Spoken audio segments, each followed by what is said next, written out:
Wow.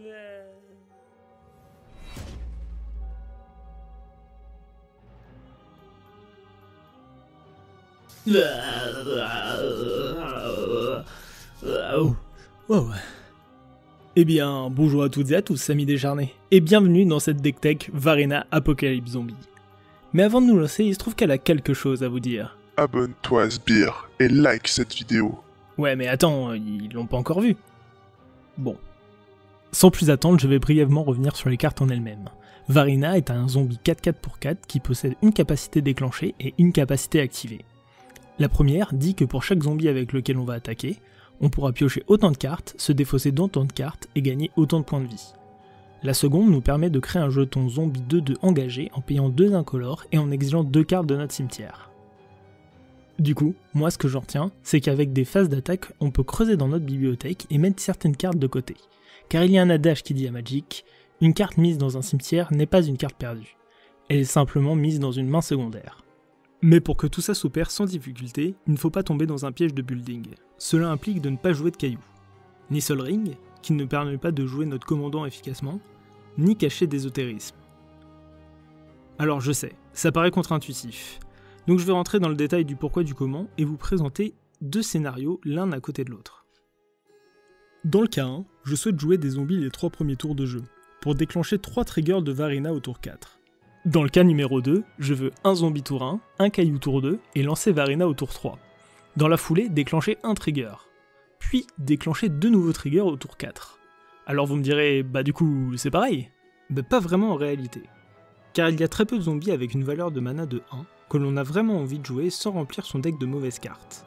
J'en ai sélectionné personnellement 8 et la probabilité de jouer un zombie tour 1 et un caillou tour 2 sont beaucoup trop faibles. Dans notre cave numéro 1, la probabilité de jouer au moins 2 zombies les 3 premiers tours est très forte. Du coup, on déclenchera certainement au moins 2 triggers au tour 4. Là où dans notre scénario numéro 2, avec les cailloux, si un zombie CCM1 n'est pas dans notre main de départ, c'est Varina qui attaquera toute seule pour un seul trigger au tour 4, ce qui ralentit beaucoup le plan de jeu. Mais il y a une deuxième raison pour laquelle il ne faut pas jouer de cailloux dans cette version. C'est que la majorité des lords du deck ont une mana value de 3. Ils rentrent donc en concurrence directe avec le casse de Varina au tour 3 et vont alors générer un problème de curve. Rentrons maintenant un peu plus en détail dans le plan de jeu et examinons le cas de nos fameux zombies de début de partie. Ils ont été sélectionnés sur leur qualité intrinsèque, mais aussi sur leur potentiel à ne pas être bloqués par l'adversaire dans les premiers tours. C'est pour cela que le deck se compose de quelques fillers. Ce que j'appelle des fillers dans ce pack sont des petits zombies pas très intéressants sur le papier, mais qui assurent de passer dans les premiers stades du jeu. Ils ont soit le contact mortel, soit une capacité d'évasion, ou alors quelque chose qui s'en rapproche. Mais ils peuvent aussi simplement avoir des statistiques supérieures à leur valeur de mana. De cette façon, ma 2/2 pour 1 a de grandes chances d'être une 3/3 à l'aide de mes nombreux lords au tour 3. Du coup, le gain de tempo est massif. Le deck est actif le tour 1, alors que les adversaires ne contribuent pas à la partie avant le tour 3 ou 4. Quant à nous, à ce moment, nous jouons notre commandant, et si tout va bien, les premiers de trigger pioche des fosses s'opèrent. Alors, c'est là que le plan de jeu se complexifie, et qu'il faut choisir ce que l'on va défausser. Sauf exception, on va préférer mettre des créatures difficilement jouables à ce stade de la partie dans le cimetière, ou alors simplement notre excès de terrain. Il ne faut surtout pas avoir de remords et faire confiance au plan de jeu. C'est toujours difficile de balancer un Mikaeus ou un marchand d'Asphodel à la poubelle, mais il faut vraiment arriver à considérer le cimetière comme une partie intégrante de notre stratégie, et commencer déjà à visualiser ce que l'on veut jouer au tour 5 et 6. De ce fait, on va essayer de conserver les sorts utilitaires, comme les sorts qui protègent notre plan de jeu, ou des removal et des vras. Nova Purificatrice et Austère Commande sont très pertinents dans la mesure où ils sont polyvalents, et que l'on est peu affecté par les effets de désenchantement de masse. Mais prenez garde au double blanc. On voudra aussi conserver les tuteurs. Mystical et Vampiric Tutor fonctionnent très bien avec Varina, car on peut les lancer en réponse à sa capacité, et donc piocher immédiatement les cartes tutorisées. Pour le tour 5, l'idéal serait de trouver un des moteurs ACA du deck. Archive d'Almaret et Perspicacité de Teferi synergisent directement avec Varina. Pour chaque carte piochée avec la capacité de notre commandant, on piochera le double, mais nous nous défausserons seulement du nombre initial. Car c'est le nombre de zombies attaquants qui est déterminant, et pas le nombre de cartes piochées. Autrement dit, si j'attaque avec 2 zombies, je piocherai 4 cartes. J'en défausserai 2 et gagnerai 2 PV dans le cas de Perspicacité de Teferi, et 4 avec les archives d'Almaret. Ensuite, et dans le même genre, il y a l'avare aux ossements et l'archifélieu d'Ifnir. Les deux se déclencheront sur la défausse liée à la capacité de notre Renlich. Le démon fonctionnerait comme une simili-race unilatérale. Quant à l'avare aux ossements, il nous fera au choix piocher ou générer un zombie. A noter que si on choisit de défausser un land et faire du mana, on peut directement le réinvestir dans la capacité de Varina et produire un token. Parmi cette catégorie, il y a aussi dans le deck l'outrancière découverte de congénère, qui est certainement le meilleur piocheur du deck. Elle nous permettra de piocher à chaque fois qu'un zombie arrivera en jeu, et à chaque fois qu'on attaquera avec l'un d'eux. C'est vraiment un enchantement surpuissant. Maintenant, je vais vous expliquer comment on emporte avec nous nos ennemis dans la tombe, et pour ce faire, on peut compter sur nos petits zombies boostés entre eux et achever l'ennemi au beatdown. Et pourquoi pas même carrément les doper aux hormones grâce à une Achromaz Wheel.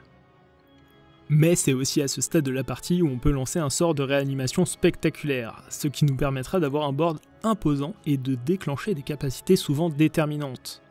Par exemple, les deux zombies hors œuvre grignoteront les PV de nos adversaires, le putréventre vorace et le maraudeur sac-peau leur feront sacrifier des créatures, ou alors c'est la momie d'emprisonnement qui les obligera à les engager. Mais c'est notre copain Gary qui sera sans doute notre plus grand atout pour créer un différentiel de points de vie et de ce fait nous faire remporter la victoire. Sans négliger que pour gagner, on peut espérer aligner une combo 3 cartes, composée de Rampeur des Tombes, Altar Phyrexian et l'un de nos 4 aristocrates. D'ailleurs, ils sont remplaçables par Dirgrave Colossus, qui à défaut de voler des PV, aura une force et une endurance infinies et générera une armée de jetons zombies équivalente. De plus, dans cette sous-stratégie aristocrate, le bouffeur de charogne est aussi un super moteur de sacrifice, qui s'accompagnera parfaitement d'un augure mort-vivant ou faucheur de minuit de façon à remplir sa main. On peut aussi renforcer tout ça avec Mikaeus le Maudit, qui seul donnera une seconde vie à nos créatures en cas de rasboard, ou qui synergisera très bien avec le reste. D'ailleurs, toujours avec un sac outlet en jeu, il peut être bien avisé de sacrifier son board en réponse à un sort de réanimation, notamment si ce dernier est mort-vivante, de façon à en profiter pleinement. Mais attention à pas se faire contrer. Oh, et avant que j'oublie, il y a quelques cartes majeures du deck que j'ai pas pris le temps de citer, comme Orage sur le toit, capable de faire des dingueries dans la mesure où on a installé un moteur de pioche sur le board. En dehors de ça, la carte est dans la liste surtout parce qu'elle me plaît, mais je pense qu'elle sera un mauvais top deck. On peut toujours s'en défausser avec Varina, c'est nécessaire.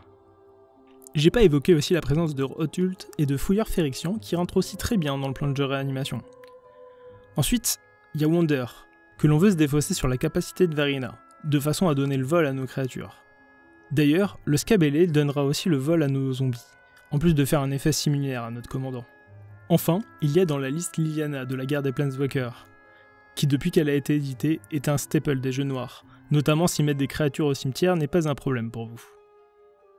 En terrain utilitaire notable, on trouvera dans ce deck Voix de l'Ascendance, toujours cool dans un deck tribal, l'indémodable Boujouka-Bog qui empêchera un retour de flamme sur certains de nos sorts de réanimation de masse, Nykthos, que l'on devrait pas avoir du mal à faire fonctionner, et Chant des Morts qui nous alimente en zombies à moindre coût.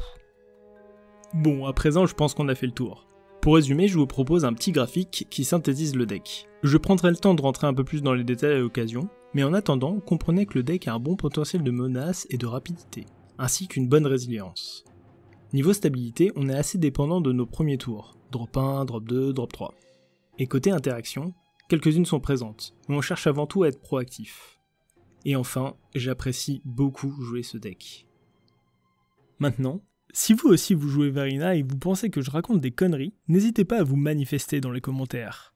De même si vous avez des questions ou des suggestions de cartes que j'aurais loupées. Je vous invite à liker la vidéo, à vous abonner si c'est pas déjà fait. Et sur ce, je vous souhaite plein de bons top decks et pas trop de manades. C'était le Pince Crâne. Salut! Abonne-toi. C'est un ordre. Non, sérieux. Fais-le. Allez.